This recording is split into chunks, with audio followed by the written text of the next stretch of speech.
Boa noite, pessoal. Boa noite, boa noite. Olá a todos. Tudo bem com vocês? Seja bem-vinda, Isabela. Tudo bom?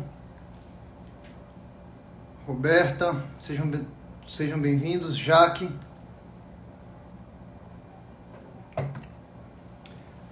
Adelaide, seja bem-vinda. Boa noite, Ana. E aí, pessoal, tudo certinho com vocês? Tudo na santa paz? E aí, Bruna, tudo bem, Luana? Bom, pessoal, então vamos lá, né? Hoje o nosso tema é um tema especial, que é o tema do medo do amor, né? A sabotagem nos relacionamentos, o medo no amor. Boa noite, Letícia, Ana Raquel. Bom, pessoal, então vamos lá. Apenas dar aí alguns breves recados, tá? O nosso desafio 21 dias de conselhos já se encerrou, né, no Telegram, mas ainda está disponível lá para quem quiser ouvir os áudios, tá? Então vocês fiquem à vontade para se inscrever. No destaque da página você consegue encontrar, tá? No mais, a nossa série de lives, a nossa maratona de lives aí sobre o tema do amor está a todo vapor, tá? Está a todo vapor. Então, todas as quartas, às 21 horas, estaremos aqui, tá? Pelo menos por mais algumas semanas, tá bom? Então é isso aí, pessoal. Vamos lá. Eu peço para vocês, como de praxe aqui, né?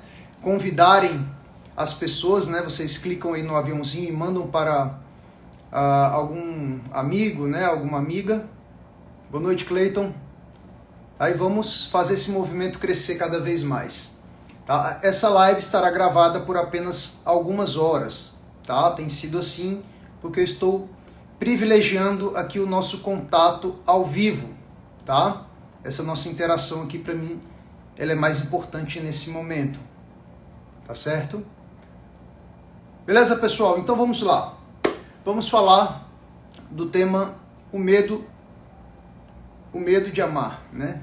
O medo no amor, tá? Bom, o que ocorre, pessoal? É muito comum nós estabelecermos que o contrário do amor, né, é o ódio. É muito comum estabelecer isso, né? Tá no senso comum, tá na nossa mentalidade, né? Quando a gente pensa em pares de opostos, geralmente pensamos que o contrário do amor é o ódio, tá? E, obviamente, isso não está errado sob vários aspectos. Mas se você for analisar, né, na profundeza, você vai perceber que, sob certo sentido, talvez um sentido ainda mais profundo, tá? O contrário do amor é o medo. Isso aí está no próprio Evangelho, né? Quando São João diz que o amor lança fora todo medo, né? Como São João relata, tá? Então, se o amor lança fora todo medo, isso significa que onde o amor está, o medo não está. Tá? E podemos falar também da verdade contrária. Onde o medo está, o amor não está. Então, evidentemente que isso só pode se dar em pares de contrários. Tá? Então, quando eu falo que o título da nossa aula é o medo de amar, na verdade, todo medo é um medo de amar. Já começa por aí. É quase um pleonasmo, portanto, falar em medo de amar. Mas como as pessoas não têm essa noção de que o amor e o medo estão em lados opostos, acaba sendo necessário recorrer a este quase pleonasmo. Tá? Então vamos lá. Aparentemente, algumas pessoas podem questionar, né, que aparentemente o contrário, né, do medo não é o amor, mas a coragem, né? E também não está errado. Só que observe que não existe coragem sem amor ao próximo, tá? Não existe coragem sem amor ao próximo. Então, continua valendo, né, a sentença básica, que o princípio básico de que o contrário, tá, do amor é o medo. Tá? E ainda tem uma outra questão interessante aqui, que é o seguinte, né? Se o amor é ato, O que impede esse amor? É justamente uma atitude de passividade, que é o medo. O medo é paralisante. Tá? Enquanto o amor é ação, né, é ato, o medo paralisa, o medo trava. O medo é o anti-ato. O medo é o anti-ato. Ele está sempre dizendo para você que você não deve fazer com qualidade as suas ações. Né? Você deve ficar onde você está, porque pode dar errado, né? Enfim, existe um mar de possibilidades negativas e aí o sujeito é travado. Né? O sujeito fica escravo da sua imaginação doentia. Tá? Então, é justamente isso que ocorre. Tá? É justamente isso que ocorre. O verdadeiro sabotador, tá, do amor é o medo. Beleza? Então, todo relacionamento que é sabotado pelo medo. Beleza? E outra coisa, né? Existe uma relação muito íntima também entre o medo e o ódio. O medo antecede o ódio. Tá? Então, por isso que não é totalmente errado você dizer que o contrário do amor também é o ódio. Só que o ódio, ele vem depois do medo. Geralmente uma pessoa que odeia, que tem muita raiva, ela foi envenenada pelo medo. O medo torna as pessoas agressivas. Basta você perceber o que está acontecendo no mundo hoje. O medo corroeu o coração das pessoas. O medo corroeu o coração das pessoas. Em nome desse medo, você justifica todas as ações de repressão ao outro. Então percebam isso. Percebam que essa relação... É porque geralmente as pessoas não percebem que existe uma relação entre o medo e o ódio. Parece que o medo, como ele é passivo, né, e o ódio é ativo, parece que não existe essa relação, mas existe. Porque depois dessa passividade vem uma reação. Né? Enquanto o amor é ato, o medo provoca reação, e não ação, mas reação. O medo é reativo. E nessa reação ele acaba cometendo suas atrocidades. Tá? Então o medo é atroz. Se você vira uma pessoa com medo, não se engane. Existe ali um potencial atroz. Tá? Gravem bem isso. Não se iludam pelas aparências, tá? Bom, então é o seguinte. Eu vou falar hoje, tá? Já iniciei, obviamente, só que essa foi apenas a parte introdutória. Tá? Eu vou falar aqui dos 5 gêmeos do medo. O medo possui 5 irmãos gêmeos. Tá? Então eu vou falar agora do primeiro irmão gêmeo do medo. Né? O medo, ele é completamente irmanado com o egoísmo. Certo? Por exemplo, o que acontece? Por que o medo é irmanado com o egoísmo? Porque no egoísmo existe um medo da entrega. Existe um medo da entrega. O sujeito não quer se entregar numa relação, não quer se entregar ao outro porque ele acredita que ele vai perder sua essência. Esse é um tipo de medo muito frequente, principalmente a partir do início do século XX, tá? Do início do século XX, que é justamente esse medo do sujeito perder a sua essência. Eu vou deixar de ser quem eu sou. Se eu amar aquela pessoa, se eu colocar aquela pessoa em primeiro lugar, eu vou deixar de ser quem eu sou. E aí entra todo aquele jargão do amor próprio, né? Primeiro eu preciso me amar para depois amar o outro, porque se eu não amo a mim mesmo, eu não vou amar o outro. Só que na verdade, nem é verdade que a pessoa se ama, nem é verdade que ela só vai amar o outro depois que amar a si mesma. Isso porque ela está confundindo amor próprio, tá? Ela está confundindo um genuíno amor próprio com o egoísmo, tá? E ela está colocando condições para amar o outro. Não, amar o outro não necessita condições. É simplesmente chegar e fazer. E outra coisa, você tem medo de se entregar e perder sua essência e perder sua individualidade, só que é justamente na entrega que você acha a sua identidade, porque você foi feito para isso, você nasceu para isso. O bem é a causa final das ações humanas. Se foi para isso que você nasceu, então você vai encontrar sua identidade nisso. E não perder. Né? Pergunta para qualquer pessoa que teve uma vida de doação se ela perdeu sua identidade. Ela não perdeu, ela encontrou. Ela encontrou o seu propósito. Né?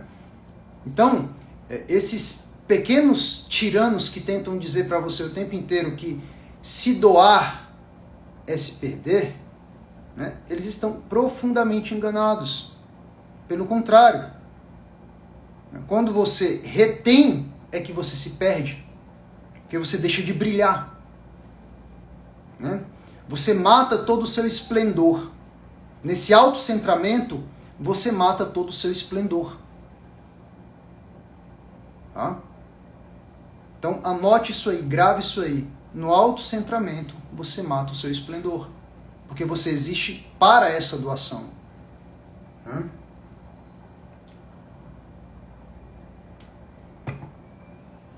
Então é uma regra muito básica.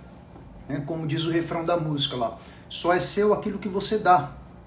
Então você quer ter, né? Você quer ter algo? Doe. Né? Você quer encontrar a sua identidade? Né? Compartilha. Essa que é a questão aqui. É isso aí, Ana. Você mata o seu esplendor. Tá? Beleza? Bom, ainda temos então... Exatamente, Raíza. Se poupar é se perder, como diz o Dr. Saulo. É isso aí. Tá? Beleza, pessoal? Então, preste atenção no seguinte. Ainda existem 4 outros irmãos gêmeos do medo aqui. Tá? 4 outros irmãos gêmeos. O egoísmo é o mais óbvio, né? O egoísmo é o mais óbvio. Tá? É muito íntima essa relação. É uma relação muito íntima. Tá? Agora, o medo também tem uma relação íntima com o desejo. Eu vou explicar exatamente isso aqui. Tá? Então vamos lá. Por que o medo tem essa relação íntima com o desejo? Tá, pessoal? Qual é a relação entre medo e desejo? Primeiro é o seguinte, você só tem medo porque o seu desejo, né, através da sua imaginação, projetou um cenário futuro. E você tem medo desse cenário não se cumprir. Então você está numa determinada relação e você deseja que ela seja de um certo modo, ou simplesmente você deseja que o outro seja de certo modo. Tá? Você deseja que o outro seja de certo modo. Obrigado, Liz. Obrigado aí pela anotação. Facilita a minha didática aqui. Tá? Então, você busca perseguir essa fantasia que você criou. Então, o desejo é a perseguição de uma imagem mental. Isso é a prova de que o desejo não tem tanto a ver com o corpo. Tá? Na verdade, o corpo tem mais a ver com o prazer. O prazer nada mais é do que a satisfação, é uma consequência da satisfação de um determinado desejo. Tá? Basicamente isso. Mas o desejo é da mente. É da mente. Tá certo? É da mente. Então, se você quer controlar, né, os seus impulsos físicos, não adianta você só, né, se trancafiar. Né? Não adianta só uma autorrepressão. Você precisa primeiro controlar aqui. É um grande filósofo do início do cristianismo, Orígenes, ele acreditava que os impulsos sexuais eram impuros, né, e ele se autocastrou. Né? Só que os problemas dele continuaram. Né? Ou seja, o problema está aqui. Tá certo? Então, o que acontece? Todo desejo, nascendo da fantasia, a fantasia começa a criar 2 tipos de sonhos. O sonho bom e o sonho ruim. Porque não se iluda. Né? Quando você fantasia algo, imediatamente você também fantasia o cenário oposto. Né? Então você está numa determinada relação e você fantasiou, né? Você criou ali um sonho bom. Imediatamente você também cria o sonho ruim. Imediatamente. E aí o que acontece? Você não vai olhar só para o sonho bom. Você não vai só arder de esperança para que aquele sonho bom seja cumprido. Você vai também tremer de medo, porque você não quer que o sonho mau seja realizado. Né? E nesse tremor, a sua vida fica uma bagunça. Nesse tremor, a sua vida vira uma bagunça. Porque o outro começa a não se encaixar naquele seu sonho bom, e você fala, eita, lá vem o sonho ruim. Olha o sonho ruim se concretizando, não quero isso.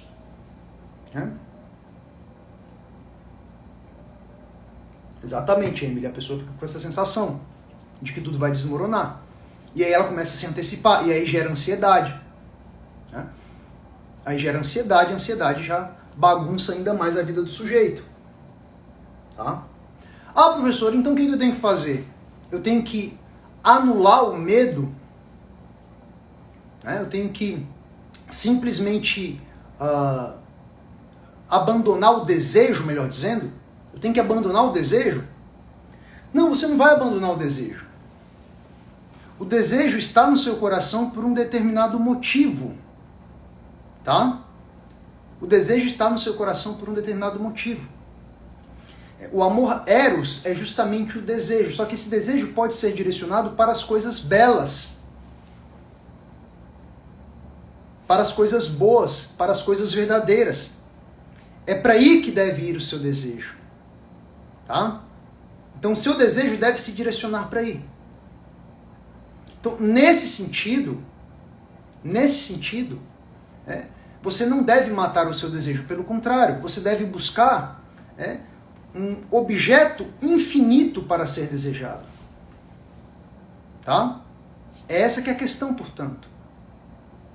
Então, por exemplo, se você deseja um objeto finito, tá? Você vai se frustrar, evidentemente. Porque o desejo vai te proporcionar um prazer temporário e com o prazer vem o tédio. E com o prazer vem a dor. Né? Então, se você coloca o seu coração num objeto infinito, por exemplo, no bem, se você deseja que o outro seja feliz, esse desejo não vai gerar um tédio. Porque o seu coração está em algo que é infinito. Tá? Então não mate o desejo, pelo contrário, direcione esse desejo a um objeto infinito. Tá? Ao bem, ao belo, ao verdadeiro. Tá certo? Grande Arthur, um abraço, cara. Beleza? Então essa que é a questão aqui. Não mate o seu desejo. Conduza esse desejo para um objeto pleno. Tá? Beleza? Ok? Então vamos lá agora ao terceiro irmão gêmeo do medo, que é o escrúpulo. Eu digo escrúpulo aqui num sentido específico, tá, pessoal? Num sentido específico, que é o medo de idolatrar o outro, tá? O medo de idolatrar o outro. Bom, esse medo, talvez de todos eles seja o mais compreensível, justamente porque está certo, nós não devemos idolatrar o outro. A nossa segunda aula dessa série aqui eu falei justamente sobre isso, não é? Então, aqui a questão é a seguinte, realmente nós não devemos idolatrar o outro, né? Isso aí é claro, tá?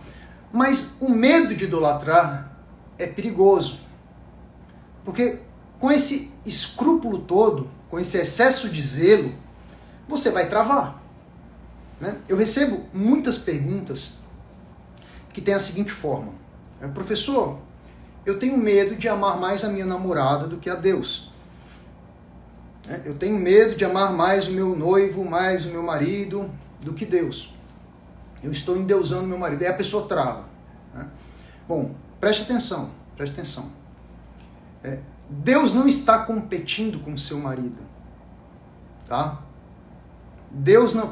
Não confunda o Deus espiritual, o Deus verdadeiro, né, com um Deus do Olimpo, com um Deus que tem um modo antropomórfico de agir.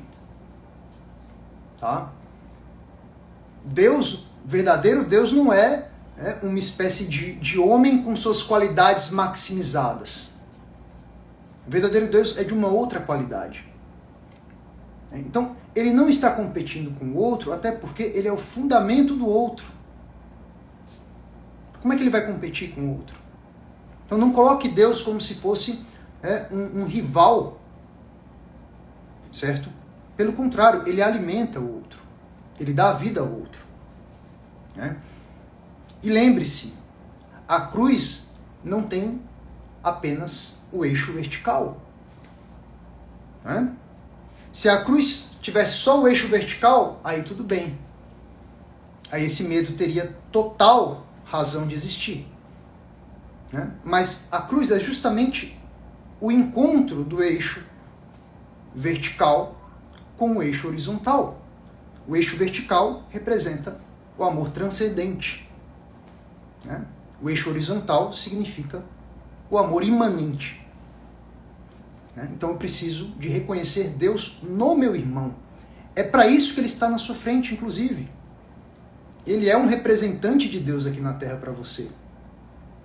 Não que ele seja o Deus perfeito. Ele é um enviado de Deus para você. Foi a própria providência que colocou o seu irmão na sua frente. Então por que você vai ter medo de amá-lo? Então, busque, portanto, amar a Deus no outro, certo? Amar a Deus no outro. Isso aí já mata toda a questão, tá? Se você ama a Deus no outro, você vai estar fazendo um bem a Deus. Deus vai sorrir para você, que é isso que Ele quer. Que foi Ele que colocou o outro na sua frente, para você aprender a amá-lo. E muitas vezes você coisa, não, porque eu só amo a Deus, não sei. Às vezes isso nem é verdade também. Nem é verdade que você ama a Deus assim. Tá?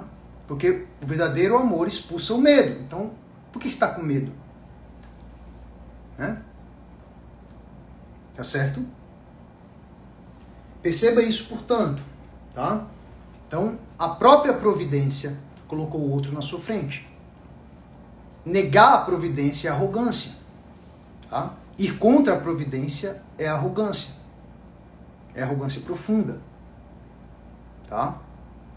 Bom, tem uma canção italiana, eu já fiz um texto inclusive sobre ela, mas eu quero recontá-la aqui.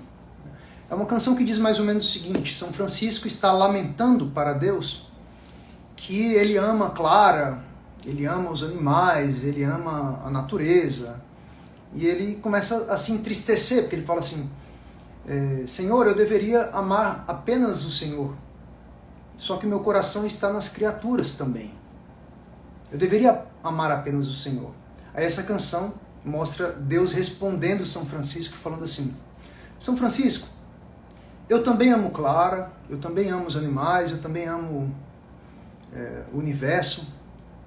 Eu amo tudo que você ama, por que você está triste? Então, é exatamente isso. Deus permite que esses amores pequenos existam para que eles sejam portas de entrada para um amor maior. Não queira queimar etapas. Eu não quero falar, eu quero o amor espiritual puro e perfeito, eu quero me perder, quero ver a Deus face a face. Primeiro em parte, depois face a face. Não é isso que o apóstolo fala? Tá? Então, querer ver face a face antes de ver em parte é só uma imaginação doentia. Nada mais. Tá? Nada mais do que isso.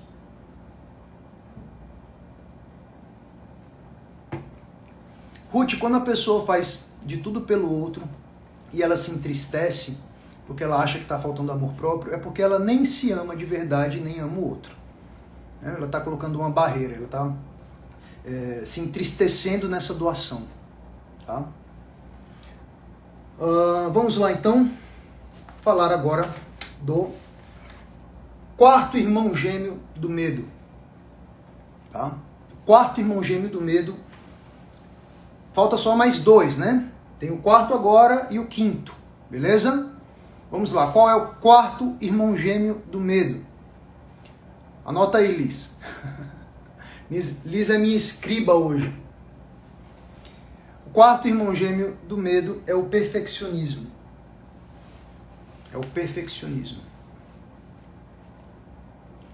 Bom, o que acontece? O perfeccionismo é o medo de não viver uma relação ideal. Esse talvez seja um dos medos que mais ferem vocês. Ah, eu tenho medo de não estar vivendo um relacionamento perfeito. Eu tenho medo, né, de um determinado momento o meu idealismo acabar travando a minha relação. Né? Bom, essa espera pela pessoa perfeita, de um certo aspecto, sob um certo aspecto, é natural. Todo mundo quer o melhor. Graças a Deus é assim, né? Ainda bem que é assim. Ainda bem que você quer o melhor para você. Né? Ainda bem que o bem é a causa final das nossas ações. Melhor assim, né? Melhor assim. No entanto, veja bem, ao mesmo tempo que você deve buscar sempre se aproximar da perfeição, tá? Por outro lado, a perfeição não é uma imagem mental na sua cabeça. A realidade, com todas as suas imperfeições, é muito mais perfeita do que qualquer ideia que você tenha na sua cabeça.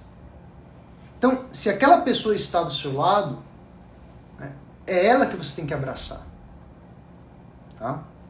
É ela que você tem que abraçar. Eu disse recentemente o seguinte, que todo encontro é sagrado. Todo encontro é sagrado. Então, essa pessoa que está do seu lado é a pessoa que você deve amar. Ah, professor, mas eu estou aqui numa fase de namoro, a gente está em dúvidas. Tudo bem. Permita a dúvida aparecer. Dê à dúvida o seu devido peso. Não trate a dúvida como se fosse a sua realidade. A dúvida ela existe o tempo inteiro. Se você está numa fase de decisão, é natural que a dúvida surja, óbvio. Tá? Mas eu estou falando aqui de uma outra coisa. Eu estou falando daquele impulso de fuga. Aquele impulso de fuga. Né? Aquilo que eu chamei da síndrome da Joana, a menina fujona. Tá? O tempo inteiro fugindo. Aqui não tá bom, né? Pode ter. Lá é sempre melhor do que aqui. Tá? Lá é sempre melhor do que aqui. Um dia vai acontecer do verdadeiro amor brotar na minha frente. Tá? Um dia vai aparecer a pessoa perfeita para mim. Né? E aí eu vou descartando tudo aquilo que foi imperfeito. Mas veja bem, se você age nessa negação, o que você vai ter é negação de volta. Se você está sempre fugindo em busca de alguma outra coisa, você vai encontrar também pessoas que estão fugindo em busca de alguma outra coisa. É isso que você vai ter. Né? Só é seu aquilo que você dá. Não é isso? Então, por esse motivo, eu disse na última live que não existe injustiça no amor. Né?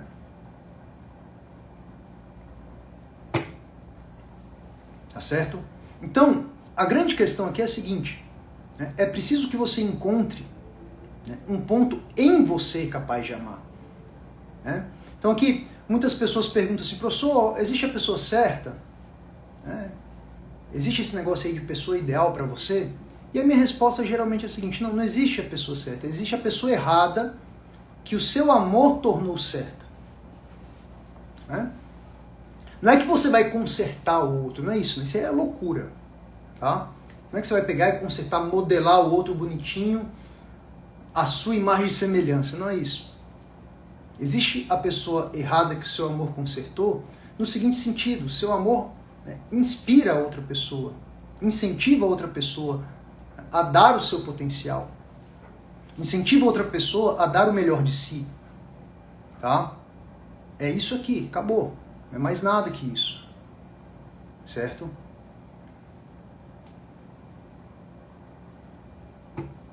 Ok?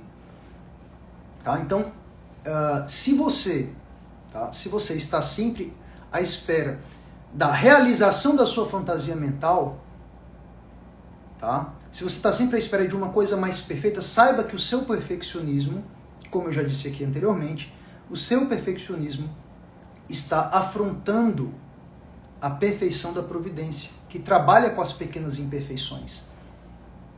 Então, de certo modo, você tem que aprender a amar essas pequenas imperfeições que estão na sua frente, porque elas são o campo onde a providência atua. Você não vai amá-las porque elas são pela imperfeição delas. Você não vai amar outra pessoa pela imperfeição delas, mas porque você sabe que ali é um campo fértil para a providência atuar. Tá? Essa que é a questão aqui. Certo? Então, tudo que acontece, absolutamente tudo, todas as pessoas que estão ao seu redor, todas, né, são campos abertos. Né? Elas estão ali justamente para que haja uma fertilização da própria providência. E se você nega isso, se você nega o seu ambiente, se você nega as pessoas que estão do seu lado, né, se você faz, portanto, esse movimento de fuga, tá? Se você faz esse movimento de fuga, aí você vai estar sempre preferindo uma ilusão à realidade. Porque a pessoa real é aquela. A pessoa real é aquela. Como eu disse aqui numa outra live também, Deus não envia para você uma ideia de uma pessoa. Ele envia uma pessoa. Né? Tá certo? Vamos lá então ao quinto gêmeo. Ao quinto gêmeo do medo. Certo? Valeu, Karen. O quinto gêmeo do medo é a inquietude. Tá, pessoal? É a inquietude. Você pode perceber que um relacionamento marcado pelo medo é um relacionamento inquieto, tanto interiormente quanto exteriormente. Tá? Tanto interiormente quanto exteriormente. O amor, melhor dizendo, o relacionamento marcado pelo medo é marcado pela inquietude. Tá? Porque o amor é silencioso, ele é ato, isso é claro, ele é ativo, mas é uma ação silenciosa, né? Não é uma ação que faz um estardalhaço, né? Não é uma ação que faz um estardalhaço, é uma ação silenciosa, é uma ação que doa porque doa, não doa e sai anunciando o seu feito, tá? Não doa e sai anunciando o seu feito. Então, aqui a questão é a seguinte, se o amor é silencioso, o medo, que é o contrário do amor, naturalmente vai ser inquieto, vai ser barulhento. Mas esse barulho, ele não vai para fora imediatamente. Esse barulho fica primeiro dentro. Então, todo medo nasce justamente de uma confusão mental. O sujeito fica imaginando 1001 cenários, cristaliza, né, ele pega conceitos completamente duros com relação ao que as outras pessoas são. Então ela mata a dinamicidade da alma humana e cristaliza num conceito sobre o que o outro é, aparentemente. Né? E ele começa a reagir a esses conceitos. Ele não reage ao outro de fato, ele começa a reagir a esses conceitos. Tá? E aí aparecem vários conceitos, na verdade. Porque existem... Qual que é a grande questão aqui? O sujeito começa a ficar escravo de um diálogo mental em que diz que ora a outra pessoa é maravilhosa, é a salvadora da pátria dela, e ora essa pessoa é a pior algoz que existe. Tá? Só que nem isso, de que ela é algoz e nem que a pessoa é salvadora, é a verdade perfeita.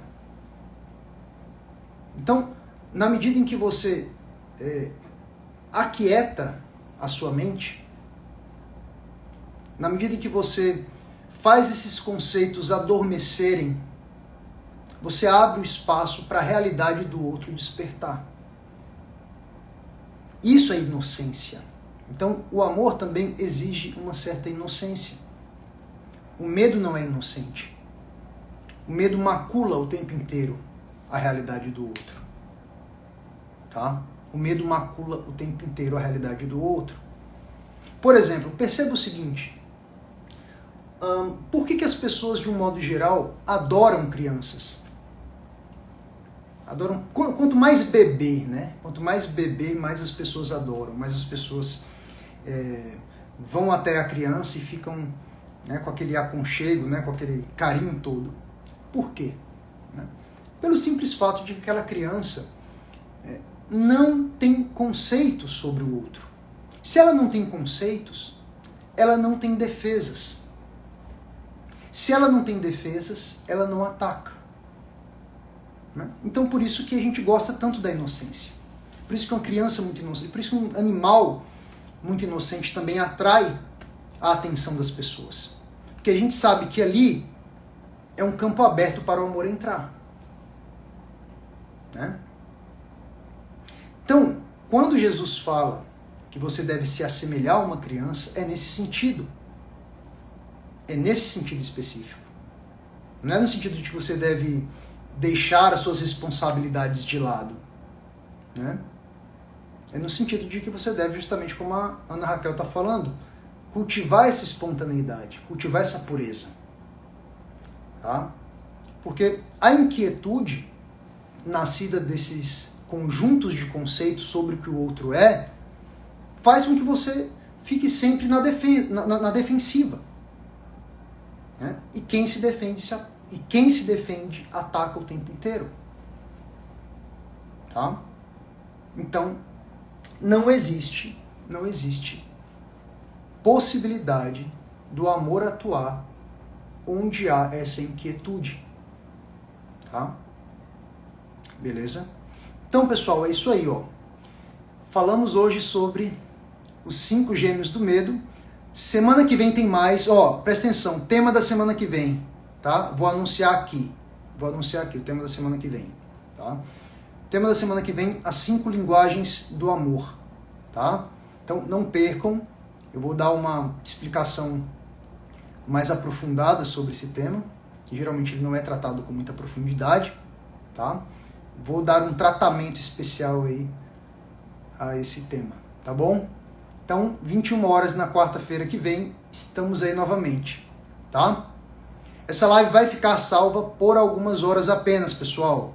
Mandem para todas as pessoas, tá? Mandem para todas as pessoas que vocês conhecem. Valeu, Renato. Um abraço. Obrigado pela sua presença. Obrigado, Camila. Obrigado, Liz. Obrigado, Eduardo, Camila, Jana. Até semana que vem, pessoal. Fiquem com Deus. Um abraço.